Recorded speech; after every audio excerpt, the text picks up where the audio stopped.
Dói. Dói muito. Dói pelo corpo inteiro. Principia nas unhas, passa pelos cabelos, contagia os ossos, penaliza a memória e se estende pela altura da pele. Nada fica sem dor. Também os olhos que só armazenam as imagens do que já fora dói. A dor vem de afastadas distâncias, sepultados tempos, inconvenientes lugares, inseguros futuros. Não se chora pelo amanhã. Só se salga a carne morta. Há as dores da vida. Inúmeras, intermináveis. Eu fico aqui me perguntando quem é o narrador dessa história. Pode ser eu, pode ser você, porque afinal de contas, quem nunca sentiu dor?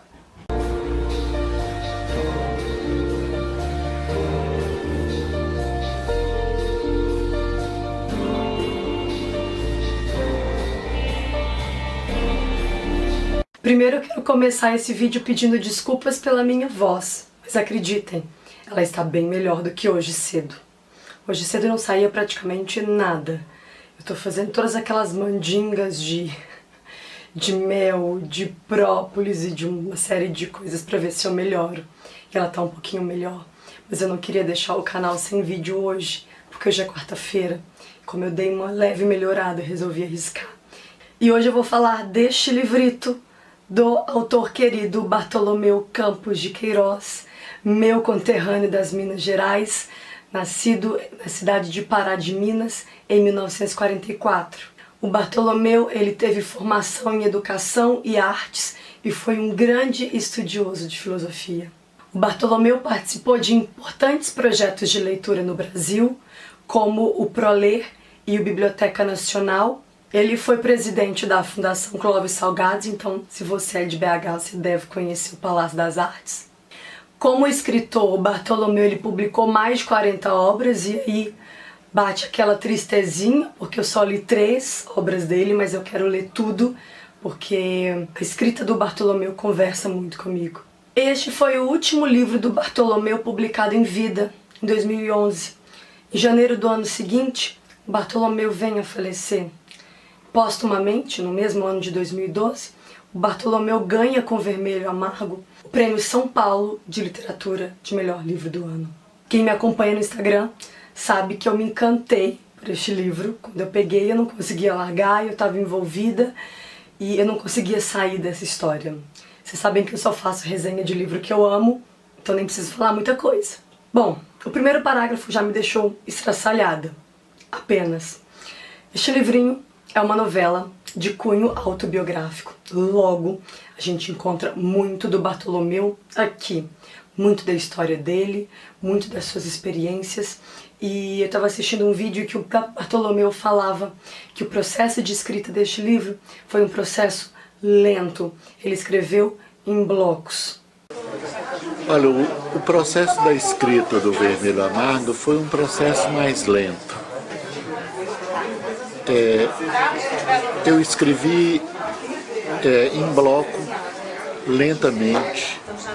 O dia que eu estava afinado com aquela ideia, eu voltava para escrever. Não foi um trabalho apressado, não foi um trabalho rápido, porque cada frase que eu escrevia, eu estava passando um pouco a minha vida ali. É quase que uma reflexão sobre o que está presente na minha memória ainda hoje e que eu não consegui esquecer. Interessante quando o Bartolomeu menciona que cada frase que ele escrevia é como se ele estivesse passando a sua vida limpo.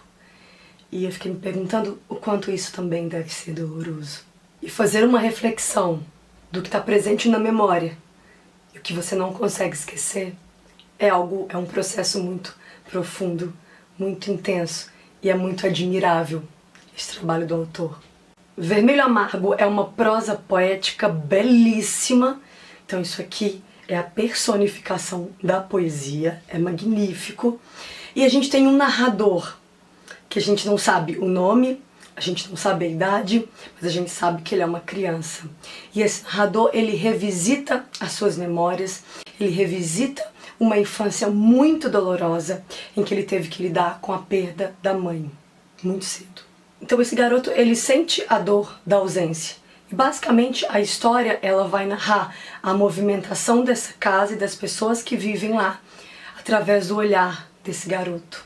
Na casa vive então a madrasta, e há um sentimento de ódio muito pulsante nessa relação. Além da madrasta, há também a presença do pai, que é um homem alcoólatra, muito rígido, que não gosta de ver os filhos brincando. E tem até uma passagem que ele diz: viver demanda muita seriedade. Então há uma cobrança gigantesca por parte desse pai. E há também 5 crianças, são 5 filhos. E a gente sente muita tristeza ao ler essa história, porque eu pelo menos senti falta do amor materno, dessa construção maternal, desse amor que abraça, desse amor que enlaça. A gente tem aquela figura muito pesada que é a figura da madrasta, o pai, enfim, nessas situações. Então a gente quer meio que pegar essas crianças e abraçar, porque a gente vê que tá faltando muita coisa ali dentro, principalmente amor. E uma coisa que eu preciso dizer: dá vontade de marcar tudo aqui no livro, dá vontade de sair riscando, colocando post-it em tudo, porque o Bartolomeu, ele tem um poder nostálgico com a escrita dele, né? Já é o 3º livro que eu leio do autor. Então, o Bartolomeu, ele parece que ele estica a mão e fala: vem comigo, vem revisitar o meu passado, vem saber das minhas dores. E nesse momento em que ele me chama e eu aceito o convite, é como se eu realmente passasse a sentir as dores dele.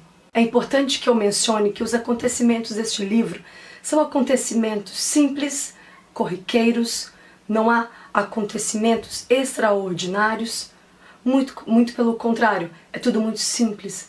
E a grande questão, a grande sacada é como o livro é escrito, a linguagem que o Bartolomeu utiliza para construir essa prosa poética. É uma linguagem linda, ele parece medir cada palavra para colocar aqui, é tudo muito pensado, parece que ele calculou milimetricamente cada frase, cada palavra, e tem muito sentimento. É uma das coisas, sem sombra de dúvidas, mais lindas que eu já li na minha vida. Em meio a tantas memórias de lacuna e dor, há uma imagem muito simbólica, que é a imagem do tomate. Mais precisamente, o corte do tomate.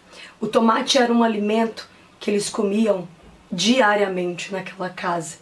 E a imagem da madrasta picando friamente e lentamente os tomates é algo muito significativo na história. Para vocês entenderem essa simbologia toda, tem um momento da narrativa que o narrador diz: ela cortava o tomate vermelho, sanguíneo, maduro, como se degolasse cada um de nós. Então é uma imagem muito forte e muito recorrente na história, porque, como eu disse, é um alimento consumido todos os dias. E é uma passagem realmente muito simbólica, porque à medida que os filhos vão deixando a casa por N motivos, o corte do tomate vai se modificando e os pedaços vão ficando mais grossos.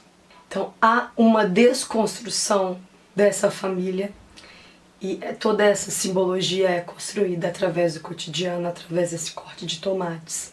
É interessante pensar que é um corte duro e frio. Em contraponto com ele há a imagem da mãe. O narrador conta um pouco da espécie de ritual que a mãe tinha no corte dos tomates, que era um ritual muito mais doce e com muito mais sentimento, com mais afeto. Enfim, as construções são completamente metafóricas e fazem a gente refletir acerca de uma série de coisas a respeito da nossa vida, do que nós vivemos, e é impossível também você não se lembrar de passagens da sua infância. Há também um jogo de palavras muito legal, é tudo muito carregado de significado. Então há o vermelho no tomate, como há também o vermelho na moldura de um quadro. Então essa cor é uma cor muito forte. A gente percebe que na própria edição a gente tem uma capa vermelha. E a fonte é de um vermelho queimado. Muito legal. Eu escrevi muita coisa nesse livro, mas a última coisa que eu quero pontuar é quando o narrador fala das mentiras. Que as mentiras é como se elas fossem uma espécie de canal para preencher o dia dele, sabe? Ao momento em que o narrador diz: sou tentado a mentir-me. E é tão simbólico isso, porque na verdade é como se ele estivesse tentando preencher um vazio, aquela lacuna deixada pela mãe. Tem um momento que ele conta que a primeira mentira, né, que ele está mastigando o tomate e que enquanto ele mastiga o tomate, ele imagina que ele está comendo uma ambrosia. E eu fico pensando que a gente sofre tantas perdas ao longo da vida e a gente vai tentando preencher com tanta coisa. E o livro fala da dor do passado, fala do sentimento de angústia e é impossível não se identificar. É um texto muito sutil, em que o narrador não te entrega tudo de uma vez, tudo de mão beijada. Ele vai te apresentando situações, ele vai te contando muito aos pouquinhos, o que é muito legal, porque você vai colocando uma série de pontos de interrogações e ele vai respondendo algumas dessas interrogações ao longo da história, mas nem tudo ele responde, ele não diz sequer o nome. Sabe aqueles livros com um poder modificador muito forte? É assim que eu enxergo o Vermelho Amargo, e eu posso afirmar com toda segurança que eu não sou a mesma pessoa depois de ter lido Vermelho Amargo. Eu mostrei um pouquinho da fonte, deixa eu falar rapidinho dessa edição, que é uma edição que eu ganhei da querida Arita, do canal Dobradinha Literária. Diz que enquanto li ela se lembrava de mim, e ela foi extremamente generosa e gentil de me enviar essa edição belíssima, da Global Editora, que tem 72 páginas. É um livro fininho, mas não se enganem. É um livro fino, mas cheio de conteúdo, cheio de significado. Vale muito a pena. A capa, ela é como se fosse um papelão mesmo. É bem grossa, não sei se vai dar pra vocês verem daí. E o que eu acho legal é que o vermelho é tão simbólico na história e eles mantiveram isso na capa, na fonte. É uma edição muito bonita, inclusive. Gente, então é isso. Acho que tudo mais que eu disser vai ser spoiler. Acho que eu já até falei demais.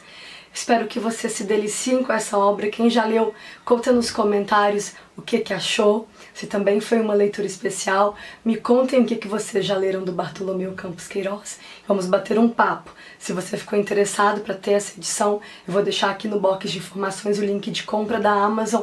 Lembrando que comprando com esse link de compras você ajuda o canal com uma pequena comissão sem pagar nada mais por isso. Se você gostou, não esquece de clicar em gostei, comenta, compartilha com os amigos que gostam de literatura nacional. A gente se vê no próximo vídeo. Um beijo e até lá. Tchau!